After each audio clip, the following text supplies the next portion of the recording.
Buenas noches, estimados amigos. Una vez más estamos acá junto con el profesor Silvio Maresca para realizar un programa más de disenso, filosofía y metapolítica.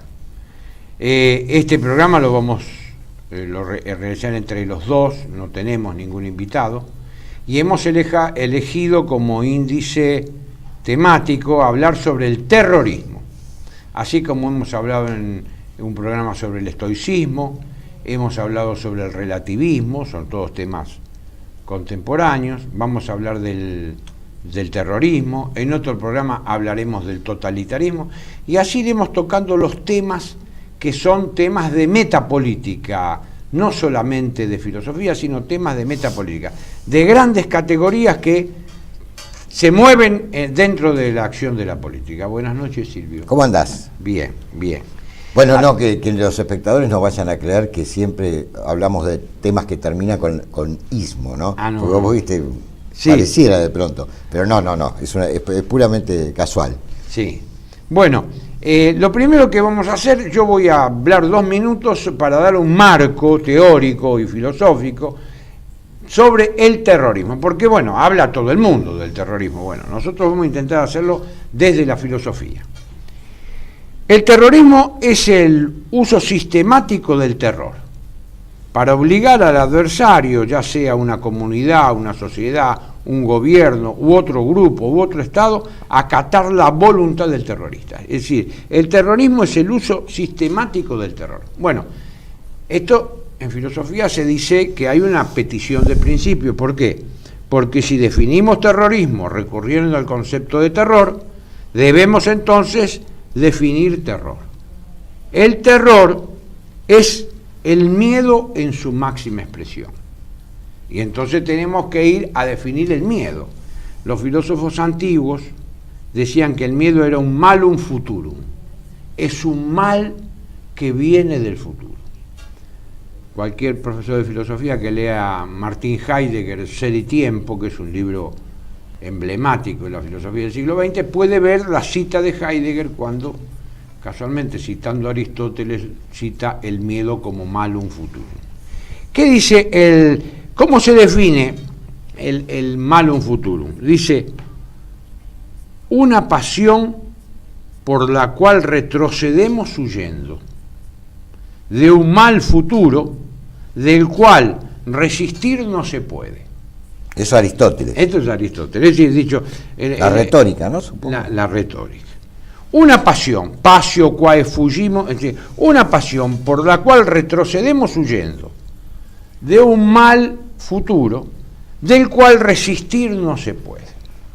Entonces, el terrorismo y su agente, el terrorista, domina al adversario por el terror, como máximo miedo, que le impone bajo la amenaza de recibir grandes males en el futuro, así sea el futuro inmediato, mañana mismo, ¿no es cierto? En cuanto a la dominación por el terror, tiene muchas variantes. Están las bandas organizadas con fines políticos, los gobiernos que practican el terrorismo de Estado. Nosotros hemos tenido acá experiencias en nuestra América y en Argentina, como sucede con las dictaduras. Estados que lo practican contra otros estados, por ejemplo, no hace tanto tiempo lo practicó Serbia contra Kosovo.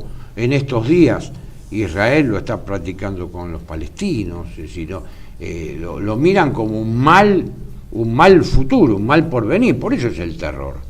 El terror tiene una base que es... el terror es el miedo máximo. ¿Y su base cuál es? Es que la base del miedo es que es algo que me viene del futuro que me va a mí afectar directamente. Claro, y el miedo es subjetivo, porque el miedo es mi miedo. Yo no le puedo transmitir los miedos a Silvio, ¿no? Entonces, ahí viene, Silvio, el tema de tan difícil definir el concepto de terror. Yo estuve averiguando, por ejemplo... apela a una disposición de ánimo. A una disposición anímica. Y yo estaba mirando, estaba revisando, así haciendo los deberes para este programa, y la BBC dejó de usar el término terrorismo. Justamente por este problema.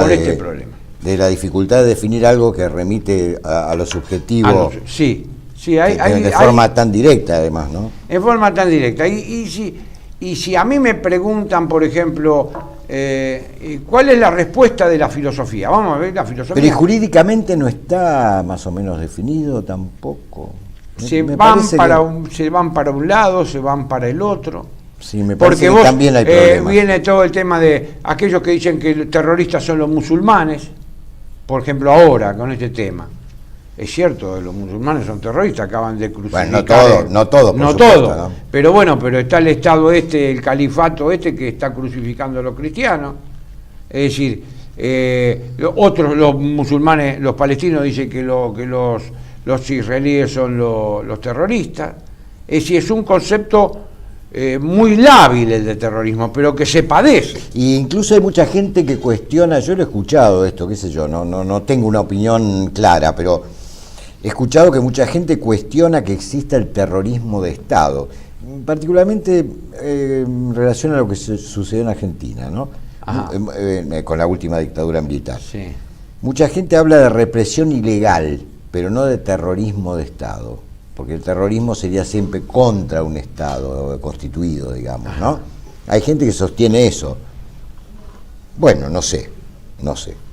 De cualquier manera, claro, bueno, vos retrocedes a una cuestión filosófica importante, profunda, ¿no?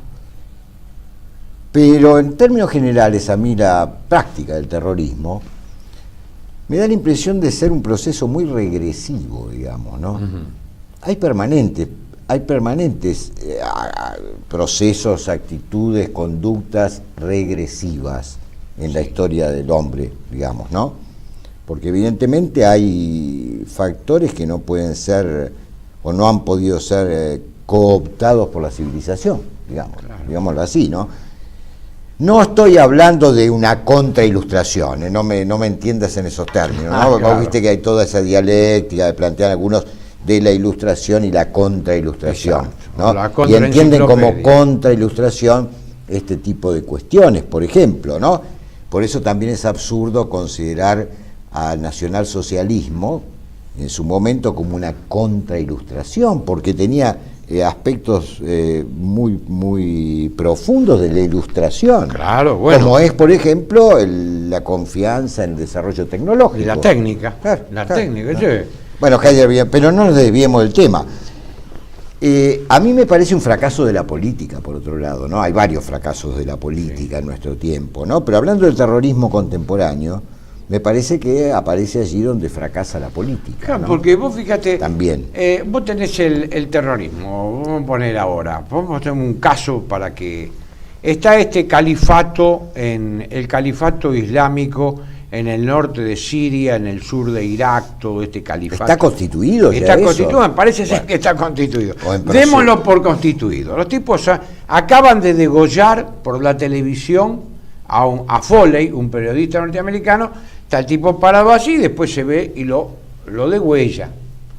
¿Y el tipo qué pasa? El que lo degüella no sufre lo que nosotros podíamos llamar, no sufre ninguna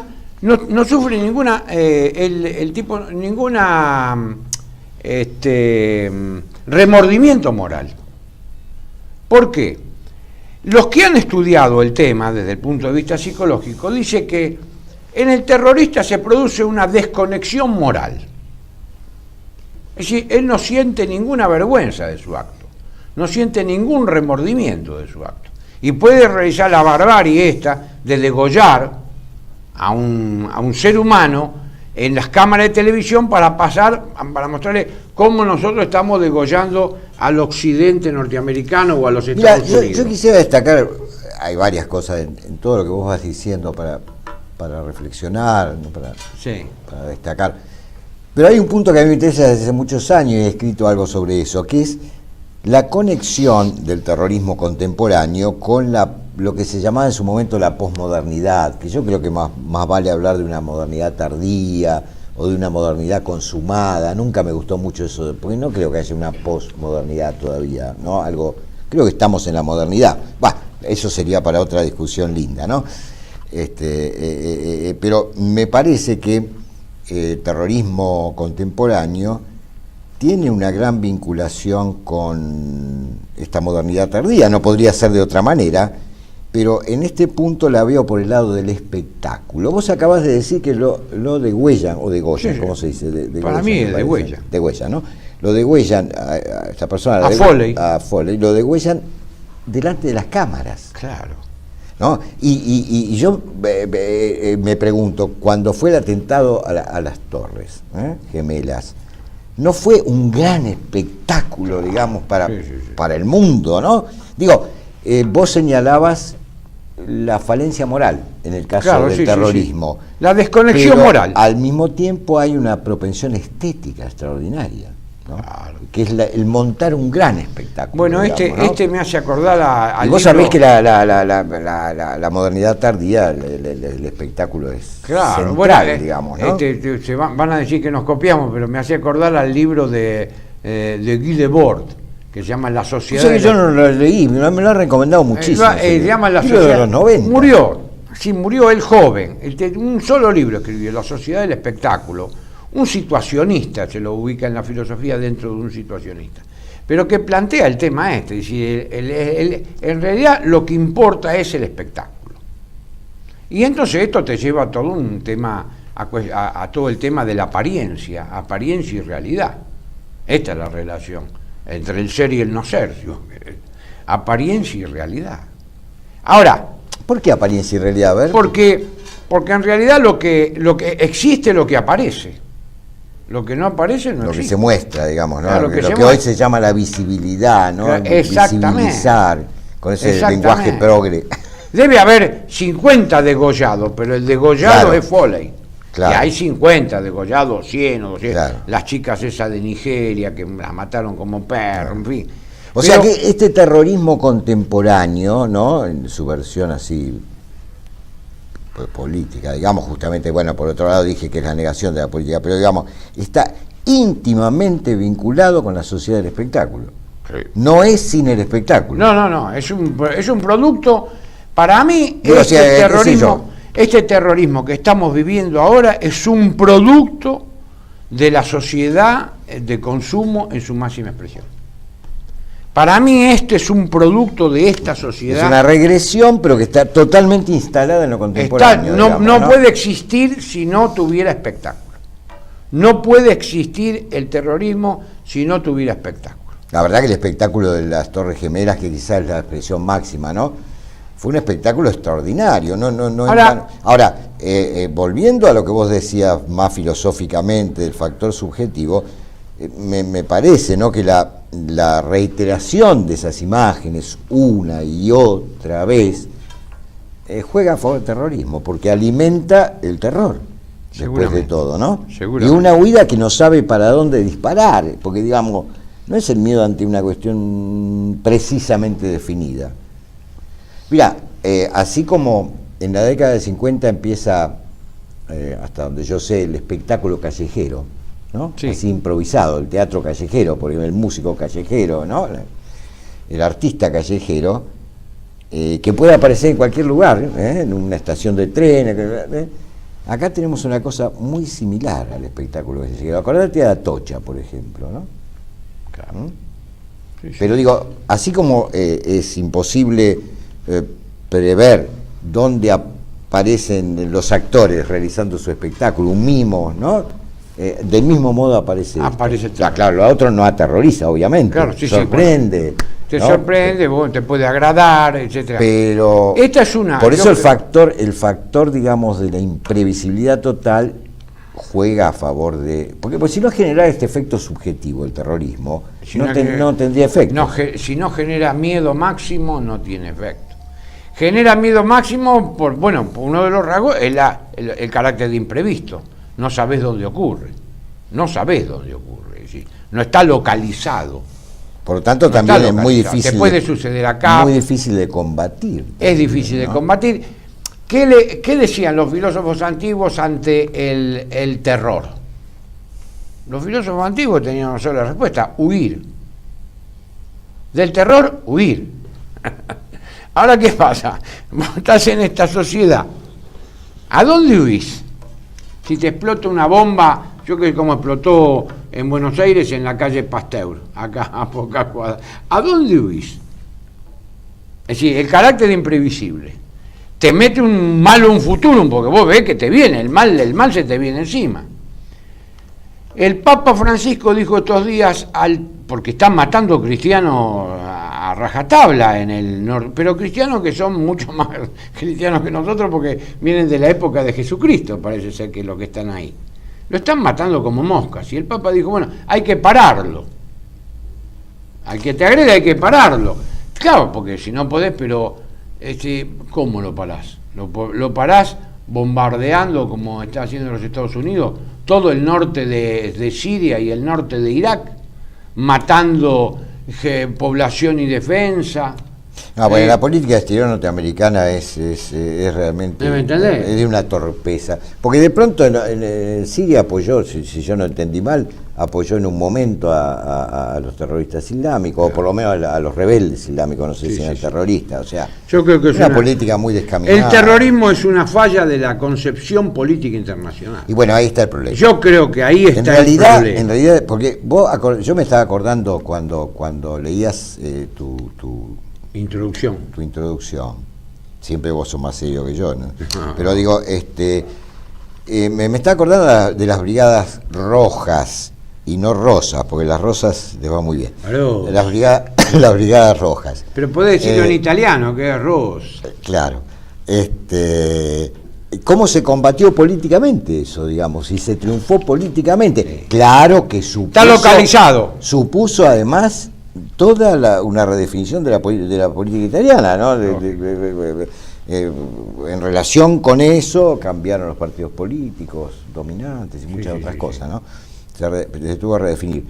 Yo lo que veo que la política contemporánea, ¿qué es la política? La política, desde el punto de vista que estamos hablando, me parece que tiene que ver con un intento de Apolinio, vamos a decirlo así, yo, vos sabés que soy medio nietzscheano, ¿no? Digamos, el terrorismo es lo dionisíaco. Digamos, sálvese quien pueda, digamos, ¿no? Es la fusión con todo, de todo, con todo, bueno.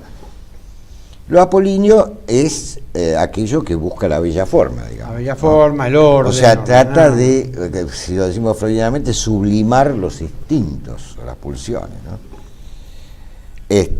Así lo pensaron los griegos, cuando dijeron, bueno, no nos agarramos más por el pescuezo. Igual lo seguían haciendo, de tanto en tanto, digo, tratemos de no agarrarnos por el pescuezo, sentémonos a dialogar, reemplacemos el pólemo por el logos. Y a propósito es un lindo tema, ¿no? Porque siempre se habla del pasaje del mito al logos. Me gustaría hablar del pasaje del metapolítica, claro, en tu disciplina. Pasar de pensar en lo griego el pasaje del pólemos al logos. E incluso, te digo, yo estaba leyendo una biografía de Julio César, que es un personaje apasionante, ¿no? Sin duda, y también el biógrafo, un alemán, ni me acuerdo el nombre, insiste una y otra vez a lo largo del libro que César, a pesar de las tremendas batallas que libró, exagerada por él mismo en la guerra de las Galias y la guerra civil, siempre buscó la solución política. Claro. Incluso con Pompeyo le dio una y otra oportunidad. Bueno. Ahora, digo, entonces, como los Juegos Olímpicos eran una manera de embellecer las luchas, bueno, ahí paraban, viste, cuando esos meses... O Pericles, con Pericles que manda las misiones a Esparta antes de agarrarse con las guerras del Peloponeso. Felipe manda misiones. Ahora, para ver la cómo política podían... actual, que la política es una manera de canalizar, porque la política es un juego de poder y es despiadado en ciertos límites, ¿no? Dentro de ciertos límites, pero guardando ciertas formas, digamos, ¿no? Tratando de no aniquilar al adversario, incluso de potenciarlo llegado el momento. Ahora, la política contemporánea está así como decimos que esta política contemporánea, no solo en Argentina, ¿no? Estamos hablando de política internacional. No está en condiciones de resolver los grandes problemas de la humanidad, que ya tenemos que hablar de los problemas de la humanidad. Tampoco parece estar en condiciones de resolver porque parece limitarse a un juego muy, ¿cómo podría decirlo yo? ¿Cómo podrías decirlo vos? ¿Cómo es el juego político? Bueno, el juego político no tiene una proyección, no tiene una proyección internacional. Nosotros estamos hablando de porque no hay una política internacional, hay políticas de Estado en el orden internacional, de los Estados en el orden internacional, pero no hay una política internacional. No hay una política internacional para solucionar estos graves problemas como es el tema del terrorismo. No hay. La política internacional es política que se da a cada uno de los estados en el orden internacional. Las instituciones internacionales, el terrorismo es un signo evidente que las instituciones internacionales, las Naciones Unidas y todas esas instituciones no funcionan. No funcionan. Vos tenés un consejero moral que es el Papa. Le está diciendo, bueno, le manda carta, ¿qué dice? ¿Qué dijo el Papa? Le mandó cartas a Ban Ki-moon, le mandó cartas al otro. Bueno, mire, fíjense lo que está pasando, lo que pasa Israel y los palestinos. Lo convoca al presidente de Palestina y al presidente Abu y a Pérez, que era el antiguo presidente de Israel. Y sí, pero no hay una política expresa de solucionar. A mí me da la impresión de que la política internacional en el orden mundial es una especie en el mejor de los casos, de administrar el conflicto, pero no resolver el conflicto. Entonces, como no hay una decisión específica de resolver estos conflictos graves terminan siendo manejados por aquellos que tienen intereses muy concretos en el lugar. A mí vos acordate, comenzó el siglo XXI con el genocidio de Darfur, en Sudán del Sur. No, pará, algo, no sí. Recuerdo bien eso. Bueno, este fue el primer genocidio del siglo XX. El siglo XXI es Darfur. ¿Cómo fue eso? ¿No te lo recordás? Los musulmanes de Sudán del Norte mataron a diestra y siniestra a los animistas y a los cristianos de Sudán del Sur.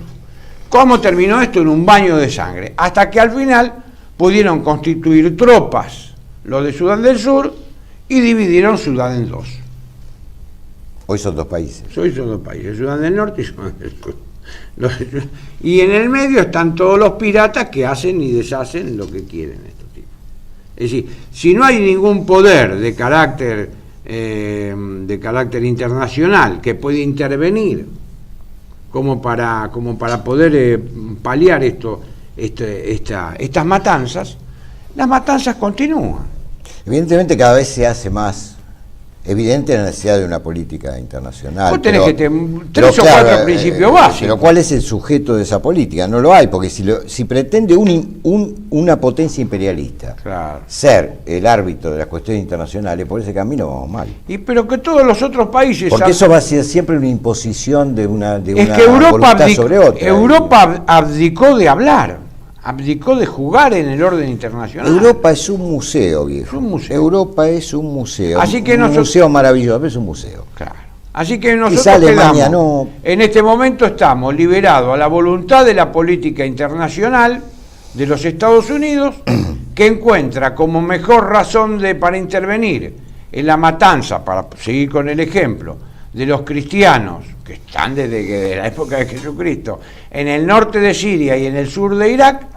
La mejor solución, ¿cuál es? Bombardear la zona y no perder ningún soldado norteamericano. Entonces, cuando vos no tenés una política, como vos decías muy bien, no tenés una política internacional para entender, explicar, frenar y persuadir al terrorismo. Recuerdo que Nietzsche, ¿no? Federico, pedía por una gran política, ¿no? Para los tiempos que se avecinaban, hablaba de los tiempos de los señores de la tierra, etcétera, que es una cosa no fácil de interpretar, ¿no?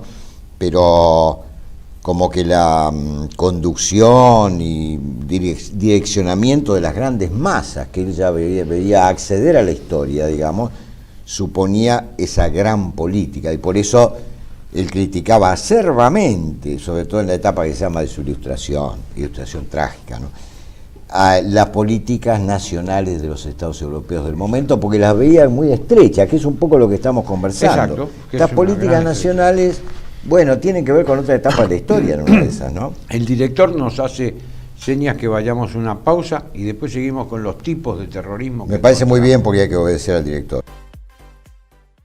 Bienvenidos a CEPA, Centro de Estudios del Pensamiento Americano. Nuevo sitio web de cursos de formación en política, filosofía, historia, literatura, geopolítica, religión, psicología y más. Cursos de formación que reflejan el verdadero pensamiento americano. Lo invitamos a elegir el curso de su agrado ingresando en www.cepa.la.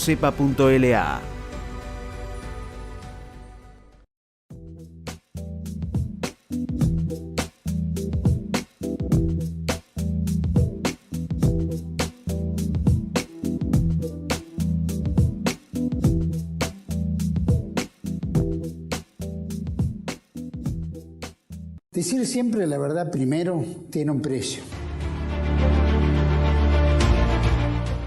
Dependemos de tu ayuda. TLB1, toda la verdad primero.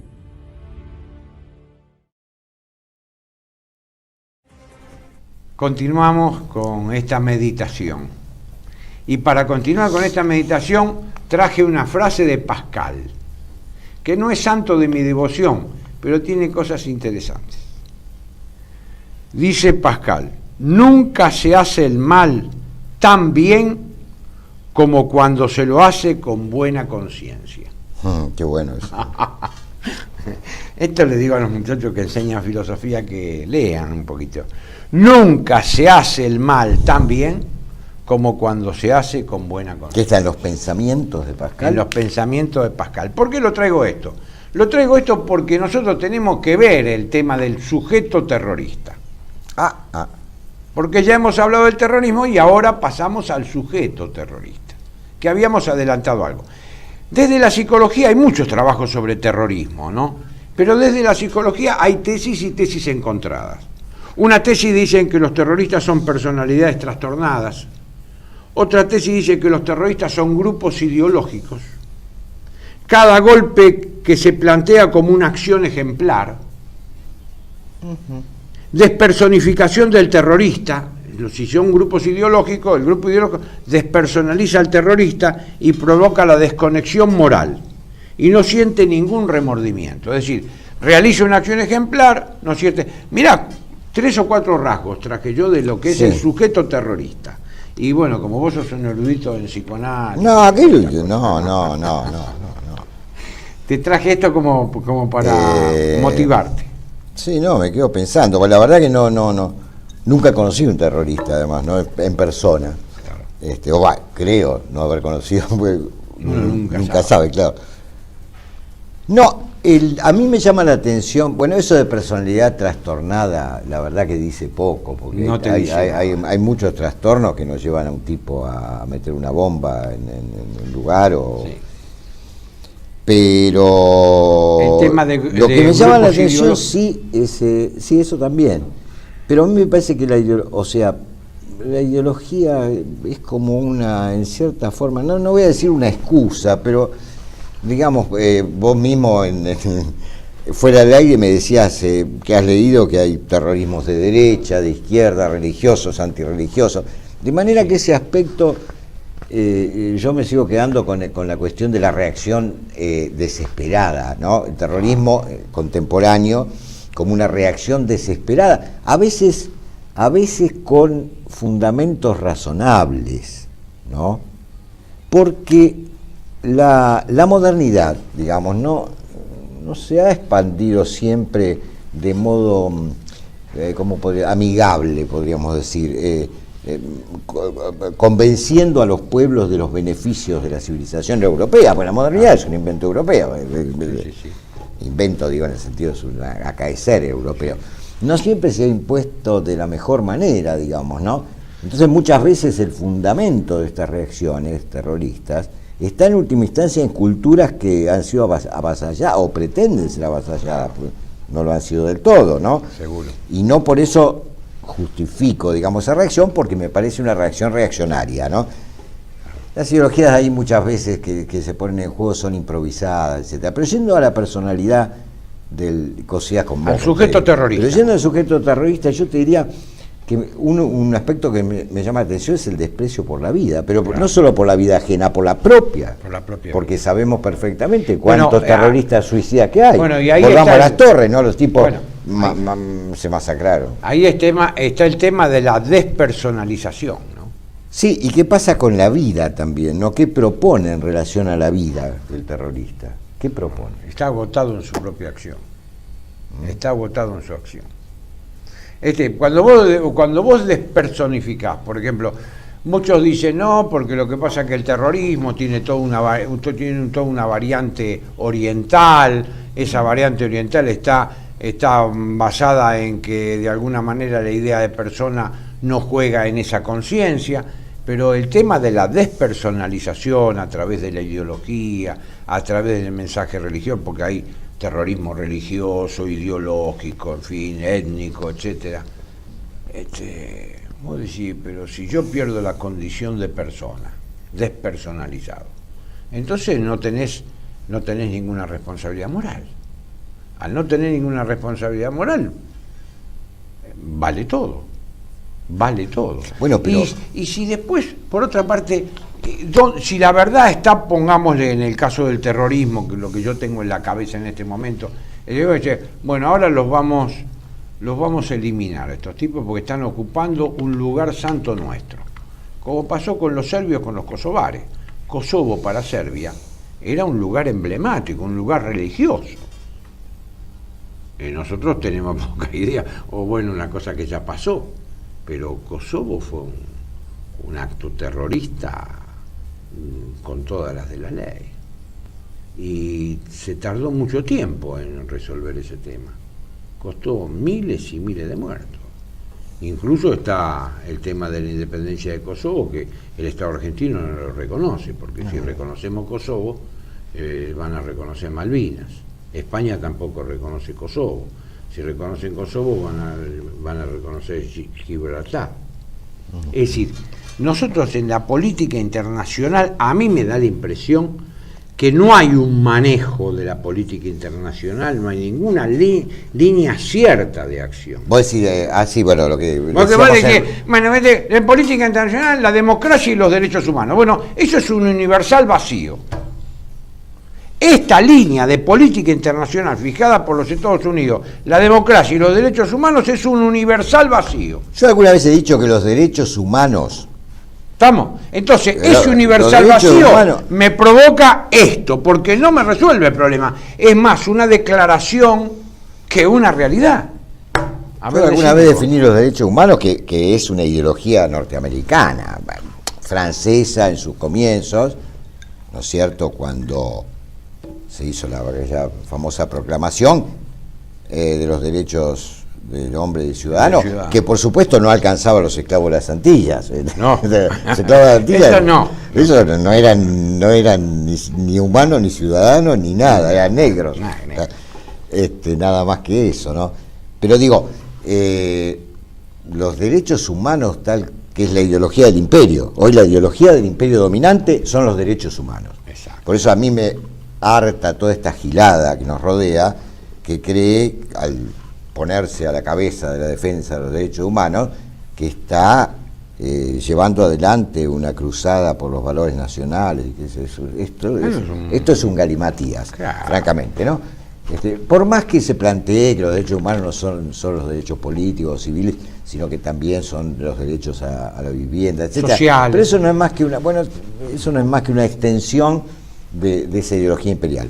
Pero esa ideología imperial yo la definí alguna vez como un manto de pseudopiedad extendida sobre la brutalidad de lo que hoy pasa en el mundo, que no es solo el problema del terrorismo, obviamente, ¿no es cierto? Porque en el ser humano hay volvemos al principio de esta charla, para mí hay elementos no domeñados y quizá indomeñables. Probablemente. Pero vuelvo a lo mismo, algo con ellos se puede hacer. Por ejemplo, vos podés transformar la avidez de poder del ser humano, que es innata, consustancial, la podés transformar en el juego político, la podés transformar en la ambición política, o en la ambición económica. Exacto. ¿No? Sí, quiero ser el hombre más rico de la Argentina. Bueno, Si lo haces por caminos más o menos aceptables. No, te damos la posibilidad. Políticamente tenés la porque posibilidad. digo, la represión no funcionó nunca en última instancia, porque lo que reprimís en un lugar salta, es como un dique, ¿no? Exacto. Lo que reprimís en un lugar salta por el otro. No, la represión no ha funcionado.